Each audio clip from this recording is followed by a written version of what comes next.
রান্নাঘরের সৌন্দর্য বাড়ানোর আশায় কয়েক মাস আগে নতুন স্টাইলিশ গ্যাস বার্নার কিনে এনেছিলাম। চকচকে আধুনিক, এক ধাক্কায় যেন রান্নাঘরের চেহারা বদলে গেল। মনে মনে নিজের রুচির তারিফ করলাম। রোজ সকালে ঘুম ভেঙে রান্নাঘরে ঢুকতেই মন ভালো হয়ে যায়। পুরনোটাকে স্টোর রুমে পাঠিয়ে দিলাম। ঠাকুমা শাশুড়ির কেনা পুরনো গ্যাসটা তুলে রাখছি দেখে শাশুড়ি মায়ের মুখটা একটু থমথমে, কিন্তু উনি নতুন কিছুকে খুব আঁকড়ে ধরতে জানে। কখনো নিরুৎসাহ করে না, বরং সুন্দর করে শাশুড়ির স্মৃতিকে গুছিয়ে বাক্সবন্দি করে তুলে রাখল, যাতে কোনোভাবেই ধুলো পড়ে স্মৃতিগুলো ঝাপসা না হয়ে যায়।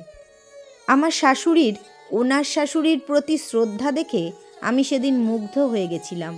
খারাপ লাগছিল, কিন্তু পুরনো জিনিস আঁকড়ে বসে থাকা বোকামি। আজ বাড়িতে কিছু অতিথি আসায় গ্যাসটাকে দেখে আরেকবার ভালো লাগলো। কিন্তু অনেক রান্নার চাপ আছে আজ, সব এই গ্যাসেই। এভাবে শৌখিনভাবে জ্বললে এত রান্না শেষ করব কি করে? গ্যাসটা দেখতে সুন্দর, ভালো, কিন্তু সেরকম তেজ নেই।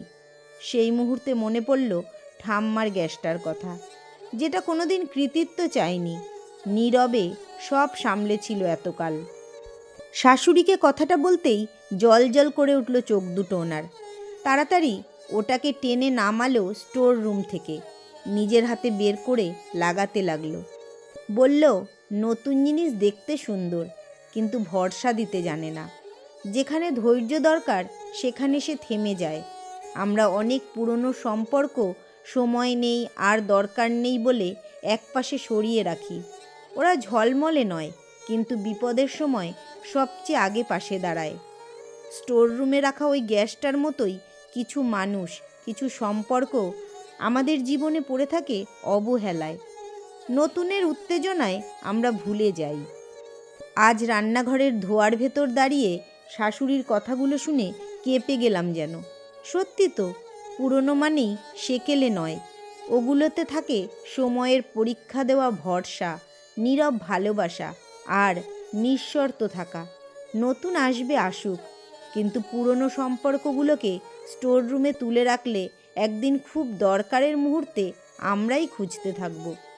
কিছু সম্পর্ক হারিয়ে গেলে কোনো নতুন কিছু সেই শূন্যতা কিছুতেই ভরতে পারে না। ডাল নামিয়ে মাছ চাপিয়ে দিলাম, বাকি সব হয়ে গেছে, দাউ দাউ করে জ্বলছে। অতিথি এসে গেছে, গরম গরম ভাত করব আর খেতে দেব। জানি বেশি সময় লাগবে না।